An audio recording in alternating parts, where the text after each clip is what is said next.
ನಮಸ್ತೆ ಮಕ್ಕಳೇ, ಎಲ್ರಿಗೂ ಸಂಗೀತ ತರಗತಿಗೆ ಪ್ರೀತಿಯ ಸ್ವಾಗತ. ಇವತ್ತು ನಮ್ಗೆ ಕನ್ನಡದ ಪ್ರಸಿದ್ಧ ಕವಿ KS ನರಸಿಂಹಸ್ವಾಮಿ ಇವರು ಬರೆದಂತಹ ಕಳೆದ ವರುಷ ಚೈತ್ರದಲ್ಲಿ ಎಂಬ ಭಾವಗೀತೆಯನ್ನು ಕಲಿಯೋಣ. ನೀವೆಲ್ಲರೂ ರೆಡಿ ಇದ್ದೀರಲ್ಲ? ಮೊದಲು ನಮ್ಗೆ ಅದರ ಸಾಲುಗಳನ್ನು ಬರೆಯುವ, ನಂತರ ಅದನ್ನು ಕಲಿಯುವ. ನಾನು ನಿಧಾನವಾಗಿ ಆ ಸಾಲುಗಳನ್ನು ಹೇಳ್ತೇನೆ, ನೀವು ಬರ್ಕೊಳ್ಳಿ. ಕಳೆದ ವರುಷ ಚೈತ್ರದಲ್ಲಿ ಮನೆಗೆ ಬರುವ ಹಾದಿಯಲ್ಲಿ ನಾನು ಕಂಡ ಮಾವಿನಲ್ಲಿ ಹಕ್ಕಿಯೊಂದು ಹಾಡಿತು. ಪುನಃ ಹೇಳ್ತೇನೆ. ಕಳೆದ ವರುಷ ಚೈತ್ರದಲ್ಲಿ ಮನೆಗೆ ಬರುವ ಹಾದಿಯಲ್ಲಿ ನಾನು ಕಂಡ ಮಾವಿನಲ್ಲಿ ಹಕ್ಕಿಯೊಂದು ಹಾಡಿತು. ನಂತರ ಒಂದು ಸಾಲು ಬಿಟ್ಟು ಬರೀರಿ. ಹಾಡಿ ಹಾಡಿ ಹಾಡಿ ಕೊನೆಗೆ ಹಾಡು ಮುಗಿಯಿತೆಂದು ತನಗೆ ತೋರಿದಾಗ ಬೇರೆ ಕಡೆಗೆ ಹಕ್ಕಿ ಹಾರಿ ಹೋಯಿತು. ಹಕ್ಕಿ ಹೀಗೆ ಹಾಡಿತೆಂದು ನುಡಿದೆ ನಾನು ಮನೆಗೆ ಬಂದು. ಹಕ್ಕಿ ಹೀಗೆ ಹಾಡಿತೆಂದು ನುಡಿದೆ ನಾನು ಮನೆಗೆ ಬಂದು. ಅಷ್ಟೇ ತಾನೆ ಎಂದರಿವರು ನನ್ನ ಬಲ್ಲ ಗೆಳೆಯರು. ಅಷ್ಟೇ ತಾನೆ ಎಂದರಿವರು ನನ್ನ ಬಲ್ಲ ಗೆಳೆಯರು. ಮತ್ತೆ ಪುನಃ ಕಳೆದ ವರುಷ ಚೈತ್ರದಲ್ಲಿ ಒಂದು ಸಾಲು ಬಿಟ್ಟು ಪುನಃ ಬರೀರಿ. ಹಕ್ಕಿ ತನ್ನ ಖುಷಿಗೆ ತಾನೇ ಹಾಡಿತೇನೋ ಎಂದನೊಬ್ಬ. ಹಕ್ಕಿ ತನ್ನ ಖುಷಿಗೆ ತಾನೇ ಹಾಡಿತೇನೋ ಎಂದನೊಬ್ಬ.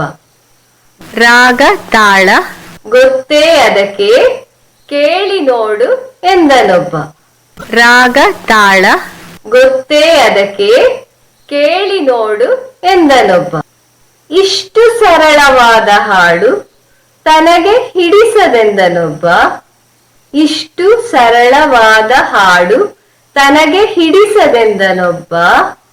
ಅದನ್ನು ಕೇಳುವಷ್ಟು ಬಿಡುವು ತನಗೆ ಸಿಕ್ಕದೆಂದನೊಬ್ಬ. ಇಷ್ಟು ಸರಳವಾದ ಹಾಡು ತನಗೆ ಹಿಡಿಸದೆಂದನೊಬ್ಬ. ಅದನ್ನು ಕೇಳುವಷ್ಟು ಬಿಡುವು ತನಗೆ ಸಿಕ್ಕದೆಂದನೊಬ್ಬ. ಮತ್ತೆ ಪುನಃ ಕಳೆದ ವರುಷ ಚೈತ್ರದಲ್ಲಿ ಒಂದು ಸಾಲು ಬಿಟ್ಟು ಕೊನೆ ಚರಣವನ್ನು ಬರೀರಿ. ಹಾಗೆ ಹೀಗೆ ಚರ್ಚೆ ನಡೆದು ಎಲ್ಲ ಚರ್ಚೆಯಲ್ಲೇ ಮುಗಿದು. ಹಾಗೆ ಹೀಗೆ ಚರ್ಚೆ ನಡೆದು ಎಲ್ಲ ಚರ್ಚೆಯಲ್ಲೇ ಮುಗಿದು. ಮೂಲ ವಿಷಯ ಮರೆಗೆ ಸರಿದು. ಮೂಲ ವಿಷಯ ಮರೆಗೆ ಸರಿದು. ಹೇಗೋ ಸಂಜೆಯಾಯಿತು. ಹೇಗೋ ಸಂಜೆಯಾಯಿತು. ಮತ್ತೆ ಬಂದ ಚೈತ್ರದಲ್ಲಿ. ಮತ್ತೆ ಬಂದ ಚೈತ್ರದಲ್ಲಿ ಮನೆಗೆ ಬರುವ ಹಾದಿಯಲ್ಲಿ. ಮನೆಗೆ ಬರುವ ಹಾದಿಯಲ್ಲಿ ತಳಿತ ಅದೇ ಮಾವಿನಲ್ಲಿ ಅದೇ ಹಕ್ಕಿ ಹಾಡಿತು. ತಳಿತ ಅದೇ ಮಾವಿನಲ್ಲಿ ಅದೇ ಹಕ್ಕಿ ಹಾಡಿತು. ಮತ್ತೆ ಪುನಃ ಕಳೆದ ವರುಷ ಚೈತ್ರದಲ್ಲಿ ಹಾಡು. ಎಲ್ರೂ ಪದ್ಯ ಬರ್ಕೊಂಡ್ರಲ್ಲ? ಇನ್ನು ನಮ್ಗೆ ಹಾಡುವಲ್ಲ. ಕಳೆದ ವರುಷ ಚೈತ್ರದಲ್ಲಿ ಮನೆಗೆ ಬರುವ ಹಾದಿಯಲ್ಲಿ. ಕಳೆದ ವರುಷ ಚೈತ್ರದಲ್ಲಿ ಮನೆಗೆ ಬರುವ ಹಾದಿಯಲ್ಲಿ ನಾನು ಕಂಡ ಮಾವಿನಲ್ಲಿ ಹಕ್ಕಿಯೊಂದು ಹಾಡಿತು. ಹಕ್ಕಿಯೊಂದು ಹಾಡಿತು. ಪುನಃ ಹಾಡ್ತೇನೆ. ಕಳೆದ ವರುಷ ಚೈತ್ರದಲ್ಲಿ ಮನೆಗೆ ಬರುವ ಹಾದಿಯಲ್ಲಿ ನಾನು ಕಂಡ ಮಾವಿನಲ್ಲಿ ಹಕ್ಕಿಯೊಂದು ಹಾಡಿತು. ಹಕ್ಕಿಯೊಂದು ಹಾಡಿತು. ಆ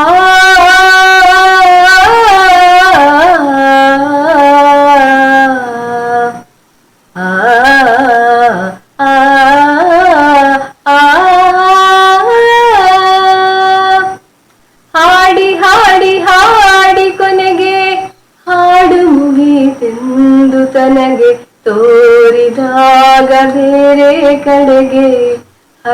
ಹಾರಿ ಹೋಯಿತು. ಹಾಡಿ ಹಾಡಿ ಹಾಡಿ ಕೊನೆಗೆ ಹಾಡು ಮುಗಿಯಿತೆಂದು ತನಗೆ ತೋರಿದಾಗ ಬೇರೆ ಕಡೆಗೆ ಹಕ್ಕಿ ಹಾರಿ ಹೋಯಿತು. ಹಕ್ಕಿ ಹೀಗೆ ಹಾಡಿತೆಂದು ನುಡಿದೆ ನಾನು ಮನೆಗೆ ಬಂದು. ಅಷ್ಟೇ ತಾನೇ ಎಂದರಿವರು ನನ್ನ ಬಲ್ಲ ಗೆಳೆಯರು, ನನ್ನ ಬಲ್ಲ ಗೆಳೆಯರು. ಕಳೆದ ವರುಷ ಚೈತ್ರದಲ್ಲಿ ಮನೆಗೆ ಬರುವ ಹಾದಿಯಲ್ಲಿ ನಾನು ಕಂಡ ಮಾವಿನಲ್ಲಿ ಹಕ್ಕಿಯೊಂದು ಹಾಡಿತು, ಹಕ್ಕಿಯೊಂದು ಹಾಡಿತು. ಪುನಃ ಹಾಡ್ತೇನೆ. ಹಾಡಿ ಹಾಡಿ ಹಾಡಿ ಕೊನೆಗೆ ಹಾಡು ಮುಗಿಯಿತೆಂದು ತನಗೆ ತೋರಿದಾಗ ಬೇರೆ ಕಡೆಗೆ ಹಕ್ಕಿ ಹಾರಿ ಹೋಯಿತು. ಹಕ್ಕಿ ಹೀಗೆ ಹಾಡಿತೆಂದು ನುಡಿದೆ ನಾನು ಮನೆಗೆ ಬಂದು. ಅಷ್ಟೇ ತಾನೇ ಎಂದರಿವರು ನನ್ನ ಬಲ್ಲ ಗೆಳೆಯರು, ನನ್ನ ಬಲ್ಲ ಗೆಳೆಯರು. ಕಳೆದ ವರುಷ ಚೈತ್ರದಲ್ಲಿ ಮನೆಗೆ ಬರುವ ಹಾದಿಯಲ್ಲಿ ನಾನು ಕಂಡ ಮಾವಿನಲ್ಲಿ ಹಕ್ಕಿಯೊಂದು ಹಾಡಿತು, ಹಕ್ಕಿಯೊಂದು ಹಾಡಿತು. ಹಕ್ಕಿ ತನ್ನ ಖುಷಿಗೆ ತಾನೇ ಹಾಡಿತೇನೋ ಎಂದನೊಬ್ಬ. ರಾಗ ತಾಳ ಗೊತ್ತೇ ಅದಕ್ಕೆ ಕೇಳಿ ನೋಡು ಎಂದನೊಬ್ಬ. ಹಕ್ಕಿ ತನ್ನ ಖುಷಿಗೆ ತಾನೇ ಹಾಡಿತೇನೋ ಎಂದನೊಬ್ಬ. ರಾಗ ತಾಳ ಗೊತ್ತೇ ಅದಕ್ಕೆ ಕೇಳಿ ನೋಡು ಎಂದನೊಬ್ಬ. ಇಷ್ಟು ಸರಳವಾದ ಹಾಡು ತನಗೆ ಹಿಡಿಸದೆಂದನೊಬ್ಬ. ಇಷ್ಟು ಸರಳವಾದ ಹಾಡು ತನಗೆ ಹಿಡಿಸದೆಂದನೊಬ್ಬ. ಅದನ್ನು ಕೇಳುವಷ್ಟು ಬಿಡುವು ತನಗೆ ಸಿಕ್ಕದೆಂದನೊಬ್ಬ. ಅದನ್ನು ಕೇಳುವಷ್ಟು ಬಿಡುವು ತನಗೆ ಸಿಕ್ಕದೆಂದನೊಬ್ಬ. ಕಳೆದ ವರುಷ ಚೈತ್ರದಲ್ಲಿ ಮನೆಗೆ ಬರುವ ಹಾದಿಯಲ್ಲಿ ನಾನು ಕಂಡ ಮಾವಿನಲ್ಲಿ ಹಕ್ಕಿಯೊಂದು ಹಾಡಿತು, ಹಕ್ಕಿಯೊಂದು ಹಾಡಿತು, ಹಕ್ಕಿಯೊಂದು ಹಾಡಿತು. ಹಾಗೆ ಹೀಗೆ ಚರ್ಚೆ ನಡೆದು ಎಲ್ಲ ಚರ್ಚೆಯಲ್ಲೇ ಮುಗಿದು. ಹಾಗೆ ಹೀಗೆ ಚರ್ಚೆ ನಡೆದು ಎಲ್ಲ ಚರ್ಚೆಯಲ್ಲೇ ಮುಗಿದು. ಮೂಲ ವಿಷಯ ಮರೆಗೆ ಸರಿದು ಹೇಗೋ ಸಂಜೆಯಾಯಿತು. ಮೂಲ ವಿಷಯ ಮರೆಗೆ ಸರಿದು ಹೇಗೋ ಸಂಜೆಯಾಯಿತು. ಮತ್ತೆ ಬಂದ ಚೈತ್ರದಲ್ಲಿ ಮನೆಗೆ ಬರುವ ಹಾದಿಯಲ್ಲಿ.